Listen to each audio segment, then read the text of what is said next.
12 ফেব্রুয়ারি 2026 সাল আমাদের জাতীয় সংসদ নির্বাচন, এটা আমরা সবাই জানি। এইবার এই 12 তারিখে ভোট কেন্দ্রে প্রবেশ করে ভোট দেওয়ার জন্য আমাদের একটি সিরিয়াল নাম্বার প্রয়োজন বা ভোটার তালিকার প্রয়োজন। এই ভোটার তালিকা বা সিরিয়াল নাম্বার নিয়ে আমাদের ভোট কেন্দ্রে গিয়ে কিন্তু ভোট দিতে হবে। আপনি আপনার ভোটার তালিকা বা সিরিয়াল নাম্বার অনলাইন থেকে কিভাবে বের করবেন সেই প্রসেসটা দেখাবো আজকের ভিডিওতে। এইবার আমাদের ভোটার সিরিয়াল নাম্বার বা তালিকা দেখার জন্য প্রথমেই প্লে স্টোর থেকে একটি অ্যাপ্লিকেশন ইনস্টল করতে হবে। আপনি প্লে স্টোরে আসার পর সার্চ বাটনে ক্লিক করে এখানে সার্চ করবেন smart election management BD.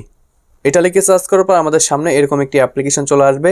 Just install বাটনে ক্লিক করে এই অ্যাপ্লিকেশনটাকে আমাদের মোবাইলে ইনস্টল করে নেব। ইনস্টল করার পর এখান থেকে ওপেন বাটনে ক্লিক করে জাস্ট অ্যাপ্লিকেশনটাকে ওপেন করে দেব। এবার প্রথমে আমাদের সামনে এরকম একটি অপশন চলে আসবে, দেখতে পাচ্ছেন। এখানে আমাদের ল্যাঙ্গুয়েজ সিলেক্ট করতে হবে, আমরা এখান থেকে বাংলা সিলেক্ট করে দিচ্ছি। তারপরে আপনি দেখতে পারবেন এখানে একটা লেখা রয়েছে জাতীয় সংসদ নির্বাচন। জাস্ট এখানে আমরা ক্লিক করব। এখানে ক্লিক করার পর আপনি কিন্তু বর্তমান নির্বাচনের সকল ডিটেলস এখান থেকে দেখে নিতে পারবেন। সো কিভাবে দেখবেন, যেমন আপনার বিভাগটা এখান থেকে আপনি সিলেক্ট করবেন। করার পর দেখতে পাচ্ছেন এখানে আবারও আপনার বিভাগের নামটা লেখা থাকবে। সো এখান থেকে আপনি আপনার এরিয়াটাকে সিলেক্ট করে দিবেন।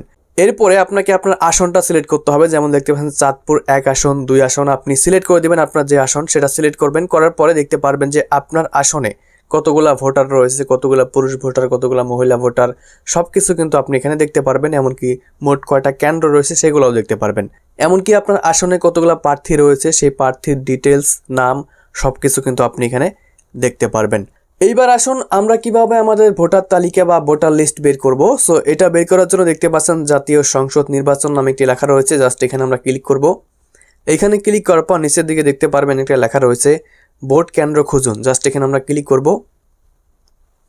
এখানে ক্লিক করার পর দেখতে পাচ্ছেন এখানে আমাদের এনআইডি কার্ডের নাম্বার দিতে হবে প্রথমে, অ্যান্ড এখানে আমাদের এনআইডি কার্ডের জন্ম তারিখ দিতে হবে। আপনি প্রথমে আপনার এনআইডি কার্ডের নাম্বারটা এখানে বসাবেন, অ্যান্ড এনআইডি কার্ডের মধ্যে যে আপনার জন্ম তারিখটা রয়েছে সেটা আপনি সঠিকভাবে এখানে বসায় দিবেন, অ্যান্ড নিচের দিকে সার্চ বাটনে একটা ক্লিক করবেন।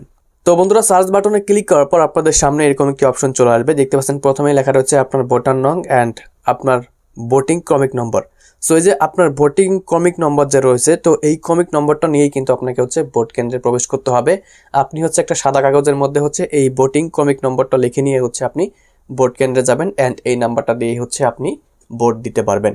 সো এইভাবে আপনি খুব সহজেই কিন্তু আপনার ভোটার লিস্ট বের করে নিতে পারবেন। আর অবশ্যই আরেকটা কথা মাথায় রাখতে হবে, এখন কিন্তু বর্তমানে এই অপশনটা অফ রয়েছে। আপনি যদি সার্চ বাটনে ক্লিক করেন তাহলে নিচের দিকে দেখতে পাচ্ছেন এরকম লেখা আসবে নির্বাচনী কেন্দ্র অনুসন্ধান বন্ধ আছে। সো বর্তমানে কিন্তু বন্ধ আছে। আজকে 4 তারিখ, ভোট হবে 12 তারিখে।